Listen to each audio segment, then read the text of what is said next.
साहब साहब कराने की आदत थी, सर को झुकवाने की आदत थी, उससे बिहार को मुक्ति आदरणीय लालू प्रसाद जी ने दिलाया है। रविशंकर जैसे लोगों के साथ उनकी तस्वीरें हैं, ताबड़तोड़ गोलियां चलाई और वहां जो है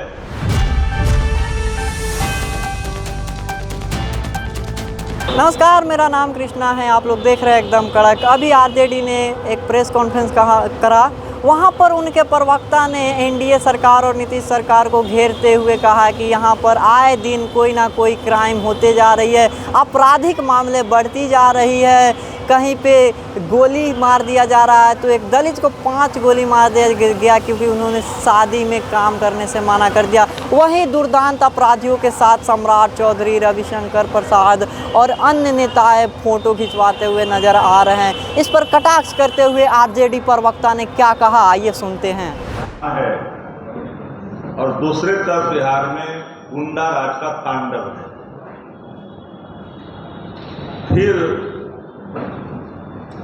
जिस व्यवस्था से आदरणीय लालू प्रसाद जी ने इस बिहार को निकाला था, जहां गरीब, कमजोर तबका, पिछड़ा, दलित, दंत पिछड़ा, प्रगतिशील वर्ग के वो हाशिए पर जो लोग थे, उनके अंदर उनके कर्तव्यों का बोध कराया और सम्मान जो उनके जीवन में लाया, लौटाया। और तथाकथित कुछ लोग जो खटिया और मचिया पर जिनको बैठे देखना पसंद नहीं करते थे, साहब साहब कराने की आदत थी, सर को झुकवाने की आदत थी, उससे बिहार को मुक्ति आदरणीय लालू प्रसाद जी ने दिलाया है। लेकिन देख रहा हूं कि हाल के दिनों में फिर टेढ़ी चाल चलना शुरू हुआ है। राजगीर में नाई परिवार के एक बेटा को इसलिए 5 गोलियां सीनों में दाग दी गई, उस शख्स ने शादी में काम करने से इनकार किया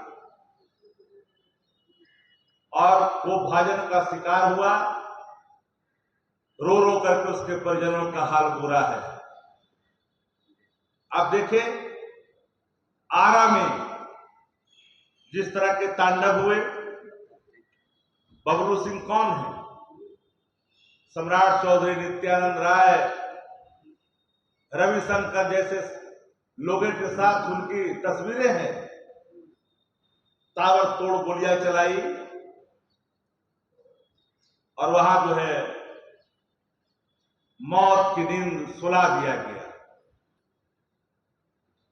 आप देखिए, उतना ही नहीं, गुजरात में तो जदयू नेत्री की सीधे गोली मारकर हत्या कर दी गई। पटना में, बेतिया में पुलिसकर्मी की गोली मारकर हत्या कर दी गई। सहरसा में चौमिन दुकानदार को सीधे तौर पर धड़ से सर को अलग कर दिया गया, जो अभी तक मुंड तक बरामद नहीं हो पाया।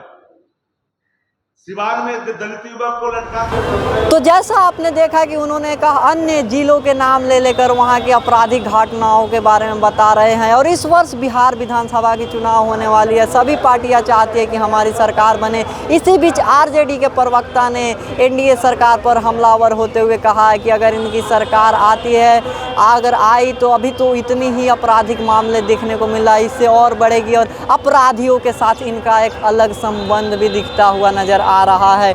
आखिर ये क्या हो रहा है हमारे बिहार में कि आए दिन कोई ना कोई आपराधिक घटना हो रही है, किसी को गोली मार दिया जा रहा है तो कोई हत्या हो जा रही है, तो कहीं पे कुछ जमीन की मामलों में हो जा रही है, अलग अलग घटनाएं हो जा रही हैं। क्या प्रशासन हमारी जिम्मेदारी अपना सही से नहीं उठा रही है? प्रशासन क्या कर रही है इस मुद्दे पर? और सरकार को घेरते हुए उन्होंने कहा कि ये सरकार अब कोई काम नहीं कर रही है, ये सरकार अब खोखली हो गई है।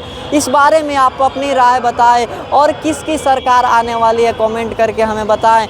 और ऐसे ही खबरों के लिए हमारे साथ बने रहे। आप लोग देख रहे थे एकदम कड़क। धन्यवाद।